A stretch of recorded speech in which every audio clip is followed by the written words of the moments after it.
지난 금요일입니다. 나스닥이 4.2% 폭락하는 일이 발생을 했습니다. 두 달 정도 되는 시간에 30% 올랐다는 거는 극단적 과매수라고 보시면 되는 겁니다. AI라고 하는 거에 대한 펀더멘털의 훼손 때문에 조정한 건 아닙니다. 자, 그럼 조정이라고 한다면 우리는 어떻게 대응해야 되느냐? 네, 안녕하십니까 여러분. 현명한 투자의 길잡이 제임스 인사드립니다.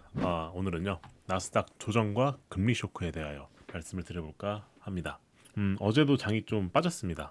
월요일 날에는 반등을 했는데 어저께 갑자기 나스닥이 3% 넘게 하락을 하다가 장 마감 때쯤에 약간 말아 올리고 지금도 선물이 지금 빠지고 있는 상황입니다. 지금 촬영하는 시간은 6월 10일인데요. 6월 10일 오후인데 지금도 나스닥 선물이 빠지고 있습니다. 그래서 많은 분들이 걱정이 많으실 것 같습니다. 이제 본격적으로 하락장이 오는 거 아니냐? 라는 이제 그러한 그런 글들도 보기 시작했는데요.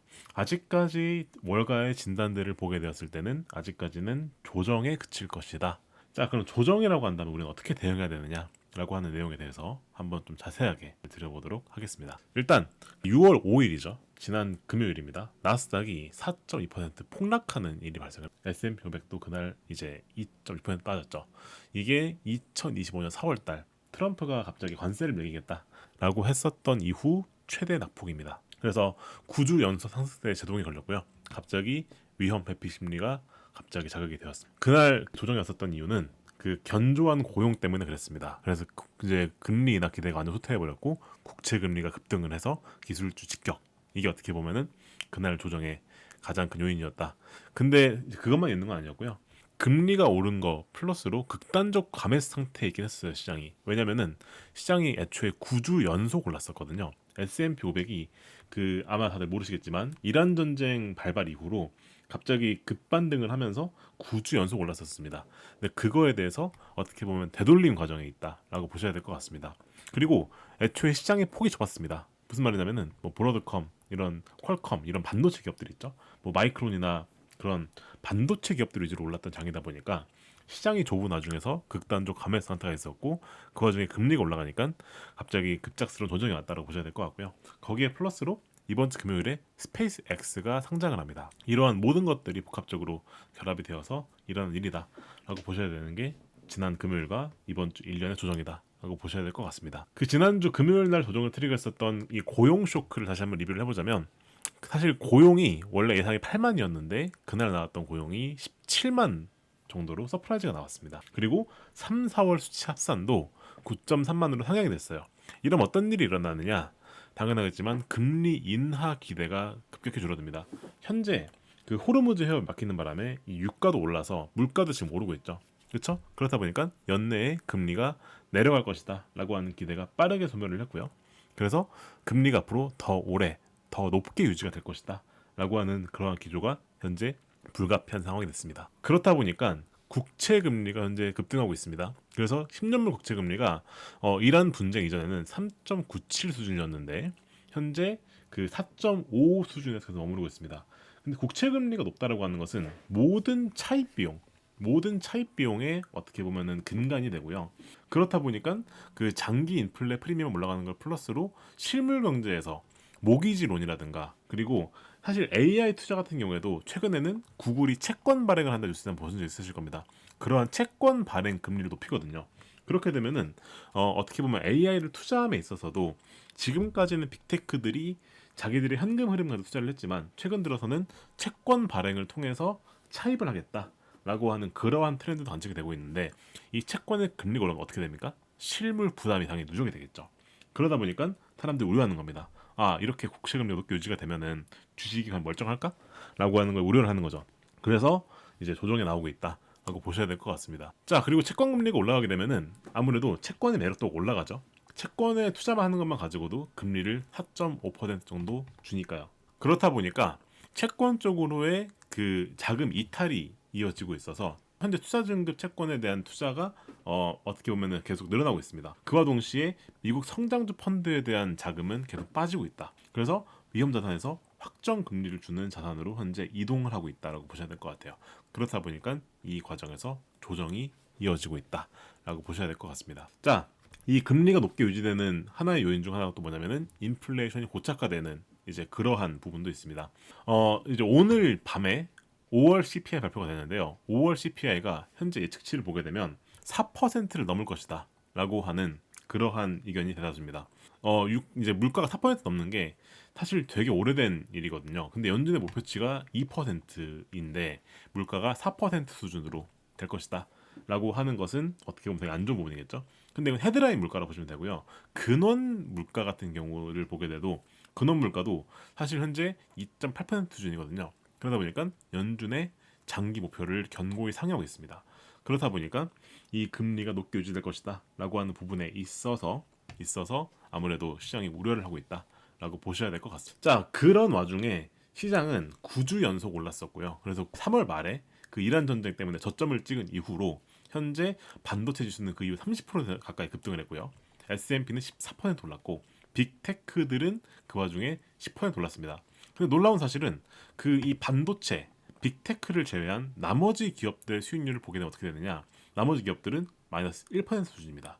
그 말은 무슨 말이냐면은 시장의 폭, 즉 반도체랑 S&P 그리고 이제 S&P 안에서도 빅7, 매그네스텀 7 올랐다는 장이란 말이죠. 이렇게 되면은 이들에 대해서 과매수가 일어난 거죠. 어떻게 보면 사실 한 달, 두 달 정도 되는 시간에 30% 올랐다는 거는 어떻게 보면 극단적 과매수라고 보시면 되는 겁니다. 그래서 연초 대비해서는 96% 폭등했고 그리고 50일 선거 계리율은 한 5%에 달합니다. 그리고 RSI는 83에 달했고요. 그러다 보니까 역사적으로 봐도 과매수 구간이 있었다. 그러다 보니까 아까 말씀드렸던 이러한 금리 상승 이런 것들이 트리거가 되어서 이제 조정이 왔었다라고 보셔야 될 것 같습니다.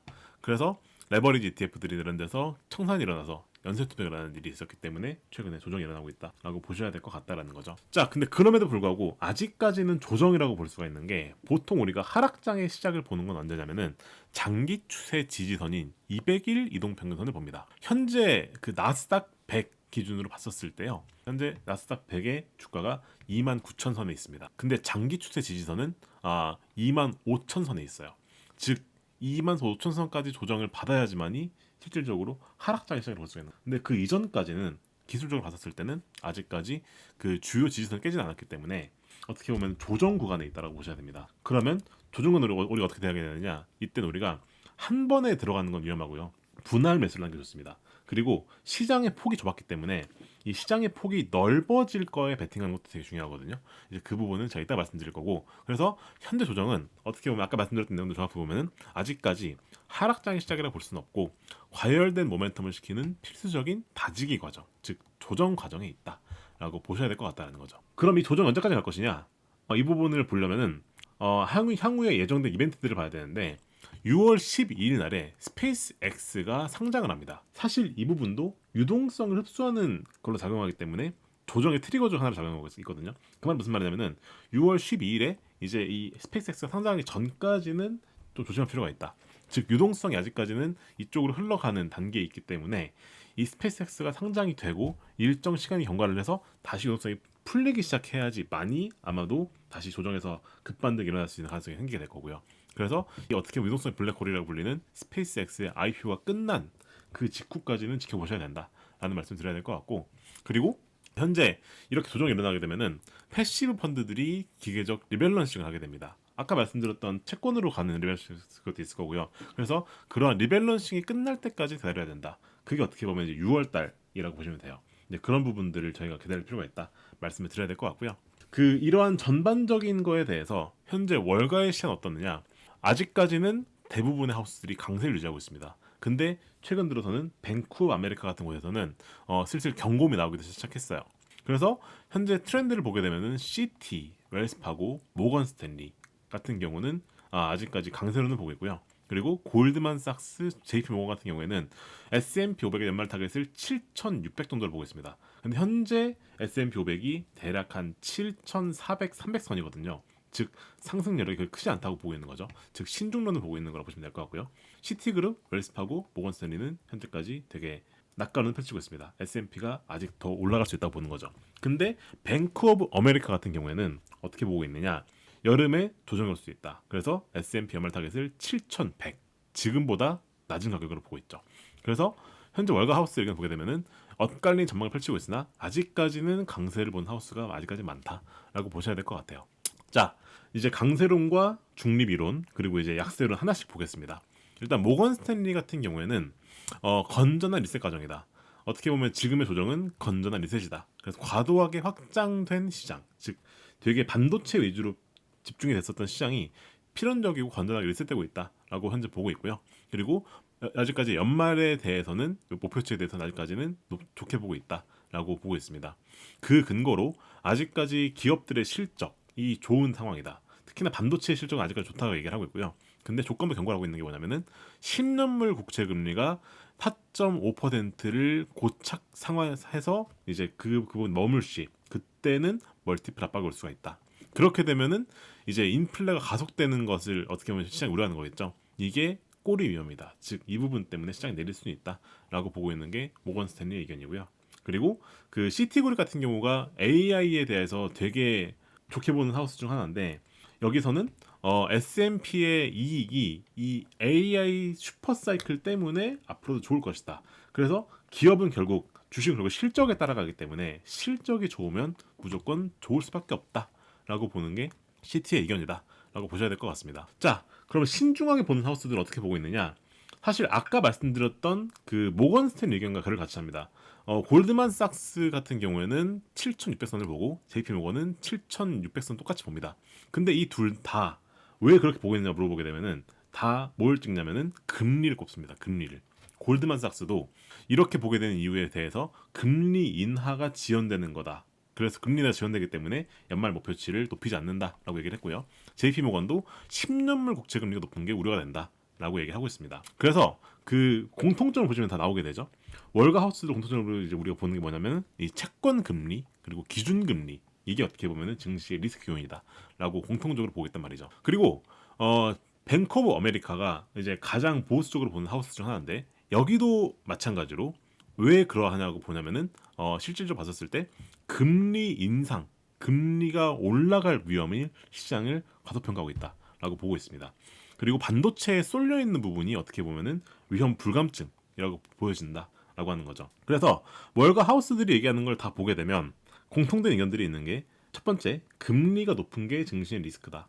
그것 때문에 현재 강세가 깨질 수 있다라고 보고 있는 거고, 근데 이익이 좋은 건 맞다.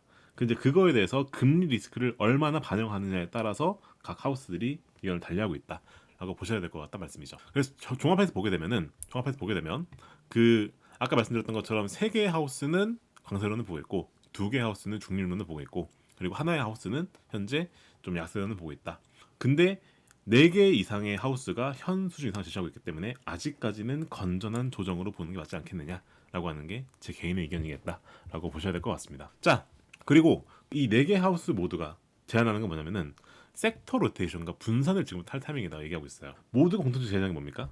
금리가 높아진다고 하는 것이 하나의 리스크고, 그리고 반도체에 쏠리는 우려는 말씀드리지 않았습니까? 그럼 우리가 이제 쏠림이 해소가 되고, 그리고 금리가 올라갔을 때도 좋은 종목들을 우리가 투자를 해야 되겠죠.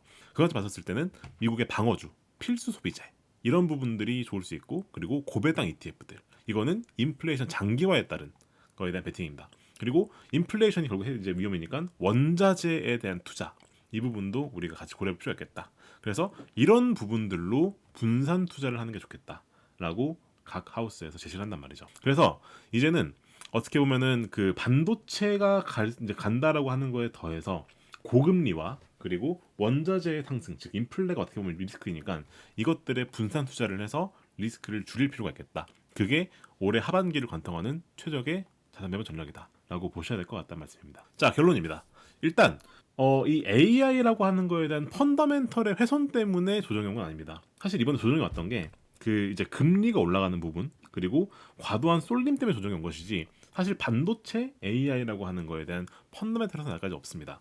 근데 그럼에도 불구하고 금리가 올라간다는 부분과 그리고 이 쏠림이 있다는 부분은 사실 증시 입장에서는 좋은 거 아니에요.